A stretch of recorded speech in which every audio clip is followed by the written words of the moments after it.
बोलो जयकारा बोल मेरे श्री गुरु महाराज की जय। सौभाग्यशाली गुरुमुखो, मनीला से श्री प्रभु जी ने सिबू शहर में कृपा फरमाई तो वहाँ के प्रेमियों को श्री दर्शन पाकर खुशियों का जो अथाह खजाना मिला उसका जीवा द्वारा वर्णन नहीं हो सकता।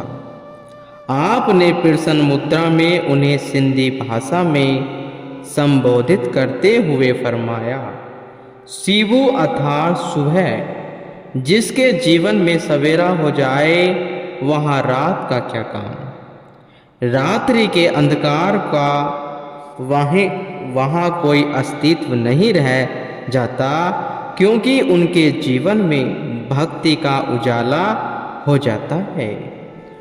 मोह वह अज्ञान का नाश हो जाता है। श्री आनंदपुर दरबार नाम और भक्ति के अखुट खजाने से भरा हुआ है। ऐसे सुंदर वह पावन दरबार के दर्शन मात्र से ही जीव को अपार खुशी मिल जाती है। हम आपके पास आए हैं, आप अब श्री आनंदपुर में आओ और त्रिलोकी से न्यारे श्री आनंदपुर दरबार से जो रूहानियत का महान केंद्र है उसके दर्शन कर आपने भाग्य मनाओ। सब भक्तों ने हाथ जोड़कर विनय की, आपने हमारे ऊपर अपार कृपा करके हमारा उत्साह बढ़ाया है। आपने पावन नाम की दीक्षा देकर हमें सतमार्ग दर्शाया है। हम इस उपकार के लिए सदा कृतज्ञ हैं। साय समय कुछ भक्तों को संग ले आप एक पार्क में पधारे। उस पार्क में पहाड़ को काटकर सड़कें बनाई गई थी और बहुत ही सुंदर पेड़ पौधों से सुसज्जित था। पार्क के बीचों बीच एक मंदिर था, आपने वहां कृपा की। उस मंदिर में एक संत जी का बहुत सुंदर प्रतिभा थी। उसी प्रतिभा का बिंब वहार तालाब में दृष्टिगोचर हो रहा था, जिसमें उनके पहले जीवन की झलक दिखाई पड़ रही थी। तालाब के बीच वे एक मछली पकड़ते हुए दिखाई दे रहे थे।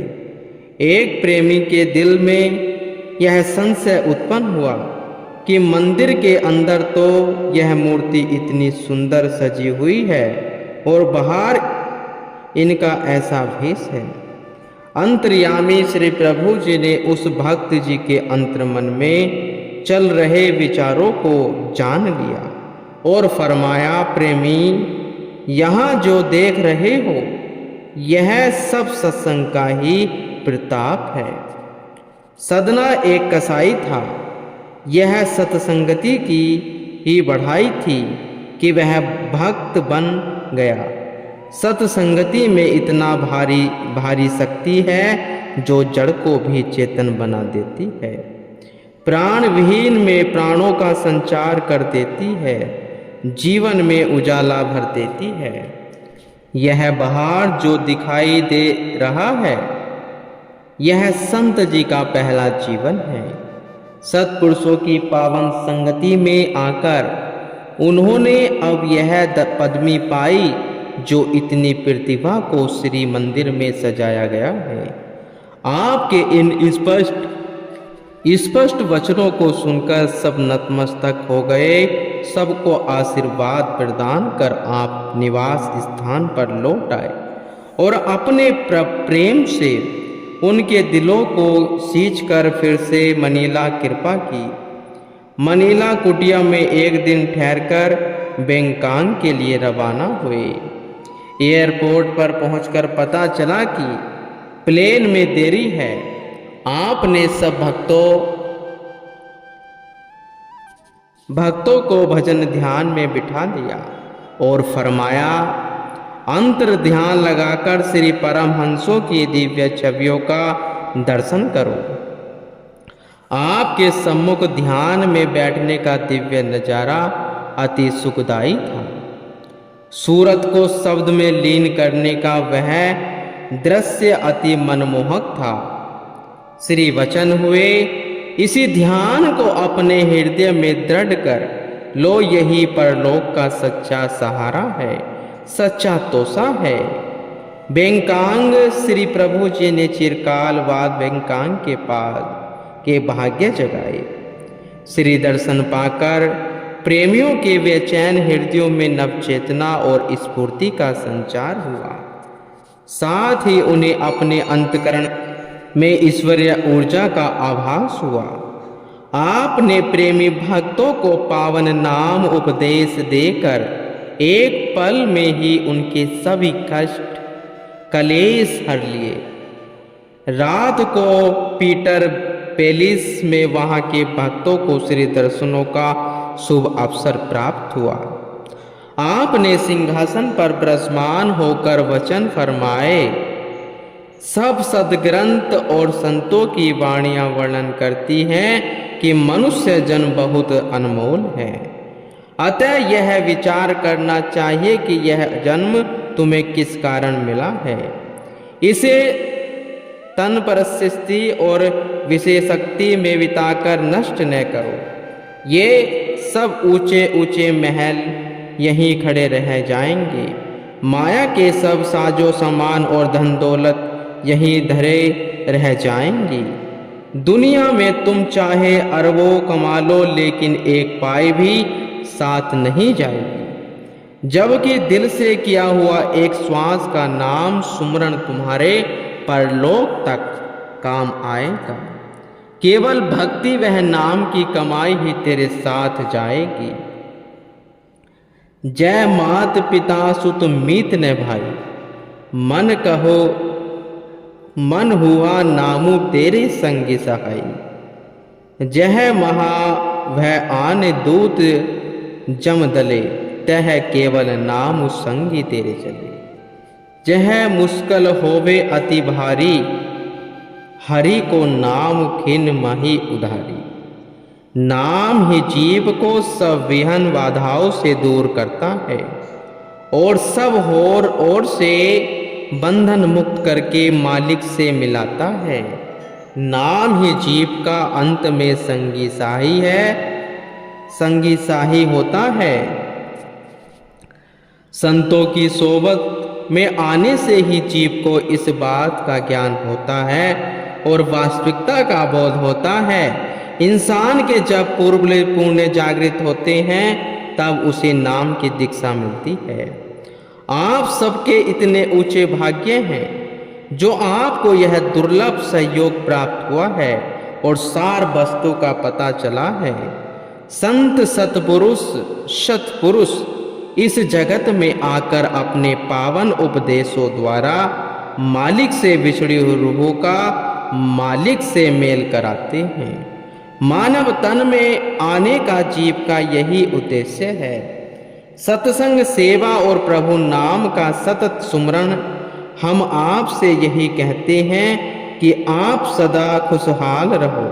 संसार में रहते हुए भले ही संसार के सब काम करो, लेकिन चित्त में सदैव मालिक के नाम को बसाकर रखना है। यदि अपने जीवन को प्रभु की भक्ति में लगा दोगे तो लोक और परलोक को सवार कर मालिक की दरगाह में इज्जत पाओगे। इस प्रकार बैंकांग की संगत आपके अमृत तुल्य श्री वचनों को श्रवण कर इस परम सुख वह परम आनंद की अनुभूति करने लगी। यहाँ सिंगापुर में कुछ प्रेमी श्री दर्शन करने आए। वे श्री चरणों में विनय करने लगे, स्वामी जी, सिंगापुर यहाँ से केवल 1 घंटे का रास्ता है। यहाँ से दर्शन देते हुए आप आगे कृपा फरमाए। आपने फरमाया, आप सब सिंगापुर से आए हो। उन्होंने विनय की, जी स्वामी जी। आपने पुनः फरमाया, वहाँ पर श्री परमहंस अद्वैत मंदिर है। उन्होंने कहा, जी स्वामी जी। आपने फरमाया, तुम वहाँ कब कब जाते हो? एक भक्त जी ने कहा, स्वामी जी, मैं तो वार्षिक भंडारे पर जाता हूँ। दूसरा कहने लगा, जब किसी त्योहार पर आश्रम से फोन आता है तब जाता हूँ।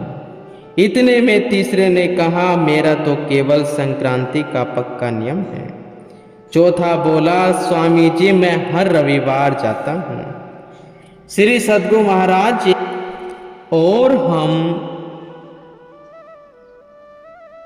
और दिन त्योहार पर जाता है, कोई संक्रांति पर जाता है तो कोई की रविवार को जाता है। और हम सुबह भी जाते हैं और शाम को भी जाते हैं। जब जहाँ भी श्री आरती पूजा होती है हम वहाँ पर साक्षात विराजमान होते हैं। उस समय श्री सद्गुरु महाराज जी ने वचन फरमाए, सद्गुरु का जो तुम स्वरूप देख रहे हो यह एक भौतिक स्वरूप है और आंतरिक स्वरूप को वही गुरुमुख देखता है जो श्रद्धा से उनके भक्ति के नियमों की पालना करता है, भजन अभ्यास करता है, अपनी श्रुति को उनके चरणों में लगाता है। वे साकार रूप में चाहे जिस स्थान पर भी विराजमान हो, जो उन्हें साक्षात समझकर पूजा करता है उसे हम अपने दिव्य रूप में दर्शन देते हैं। दिव्य रूप में सद्गुरु हमेशा और हर जगह अपने सेवक के साथ हैं। महाप्रभु जी के मुख से इन रहस्यमय वचनों को सुनकर सब प्रेमी नतमस्तक हो और क्षमा याचना करने लगे। आपने उन्हें जागृति प्रदान कर अब भारत की ओर रुख किया और 24 दिसंबर को कलकत्ता पहुंचने की तैयारी थी। इंडिया में प्लेन यात्रा की हड़ताल थी। कलकत्ता के प्रेमियों को जब भी यह समाचार मिला तो वे अपनी सुरती को श्री चरणों से जोड़कर दिल से प्रार्थना करने लगे कि प्रभु अब अधिक प्रतीक्षा न करवाओ। उनके दिल की यह पुकार अति शीघ्र ही श्री चरणों तक पहुंच गई।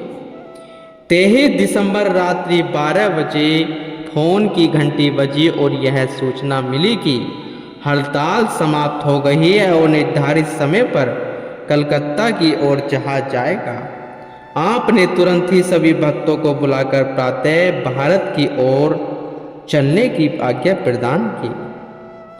महाप्रभु जी विमान से उतरकर जैसे ही बाहर पधारे, प्रेमियों ने जय घोष कर आसमान को गुंजा दिया। सागर की लहरों में उमड़ता उफान भी आपके आगमन की खुशी में अभ्यासना करता हुआ प्रतीत हो रहा था। आपने कार में विराजमान होकर कलकत्ता आश्रम में कृपा की और मुस्कुराते हुए फरमाया, आपके प्रेमवश हम यहाँ खिंचे चले आए हैं। 2-3 दिन यहाँ ठहरकर आपने समस्त संगत को पावन श्री दर्शन एवं प्रवचनों की निधि से भरपूर कर पुनः बेंगलोर की ओर प्रस्थान किया। श्री बेंगलोर 28 दिसंबर को श्री प्रभु जी ने बेंगलोर कृपा फरमाई। गुरुमुख भक्तों का विशाल समुदाय यहाँ श्री दर्शन पाने की उत्सुक खड़ा था। आपने प्यारे इष्ट देव का दर्शन पाकर सभी खुशियों से झूम पड़े। सबने मधुर गीत गाकर श्री प्रभु जी का भव्य स्वागत किया। श्री कार में विराजमान होकर आप संत मंडली सहित आश्रम की ओर पधारे। आश्रम की शोभा देखते ही बनती थी। शुभ आगमन की खुशियों में हर पत्ता और हर डाली झूम उठी। भक्तों के दिलों में प्रेम का सागर उमड़ पड़ा और फिर नव वर्ष की नूतन वेला आ गई। रात को 12 बजे आपने ऊपर गैलरी में कृपा की। सब ओर से जय जयकार के स्वर गूंज उठे। हर प्रेमी का हृदय खुशी में झूम रहा था। चारों ओर मुबारकों और बधाइयों का शोर था।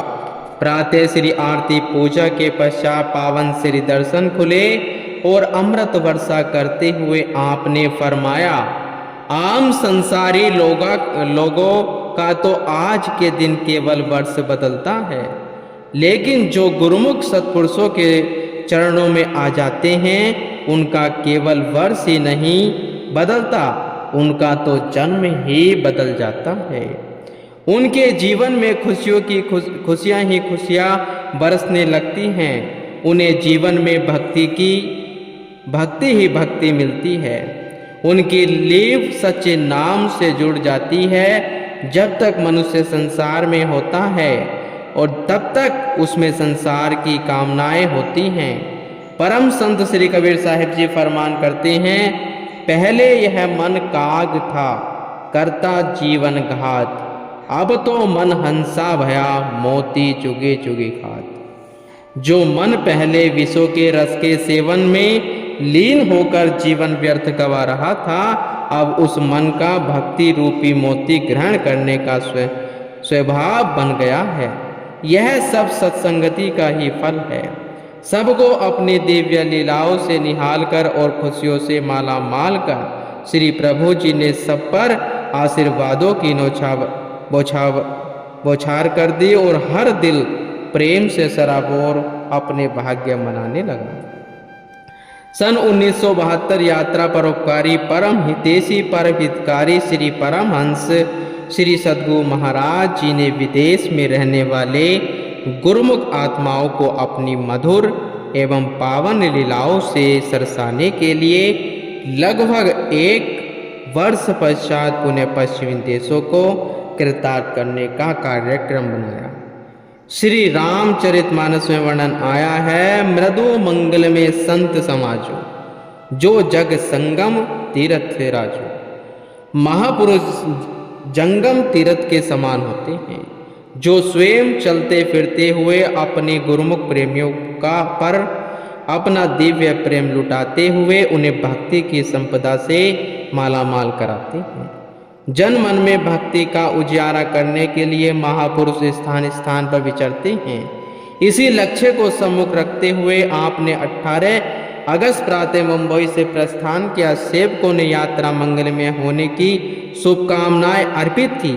आप संत मंडली सहित इटालियन जहाज पर सवार होकर 10 घंटे की उड़ान भर प्रसिद्ध शहर रोम में पधारे। वहां 1 दिन का पड़ाव था। पूर्ण महापुरुषों की दिव्य नूरानी झलक को पाकर आज रोम की धरती का रोम हर्ष उठा। आपने यहाँ पर श्री दर्शन एवं प्रवचनों से जिज्ञासु दर्शनार्थी जीवों को नव चेतना का संचार किया। भक्तों ने श्री चरणों में विनय की। यहाँ पर एक विशाल चर्च बना है। महाप्रभु जी चलकर उस भूमि को पावन बनाए।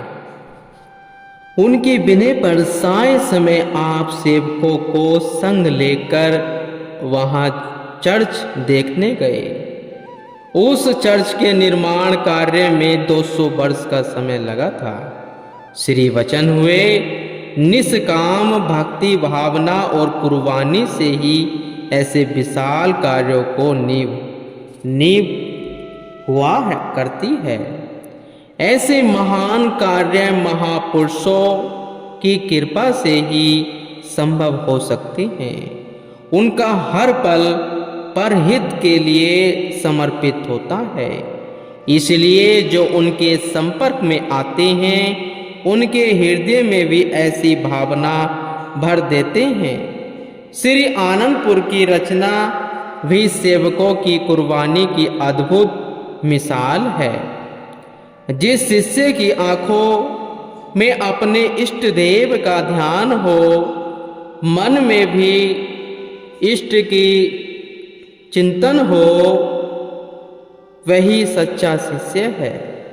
ऐसे शिष्य ही तन मन धन की बाजी लगाकर अपने इष्ट देव की प्रसन्नता को पा लेते हैं। एक दिन रोम में रहकर आपने स्पेन की तैयारी की और 19 अगस्त को बार्सिलोना शहर में कृपा की। गुरुमुखों, श्री गुरु महाराज जी हमारे 92 वर्ष हो चुकी है, जो इस टाइम गद्दी पर विराजमान है। उनकी भावनाओं को देखो कि श्री गुरु महाराज जी हम आत्माओं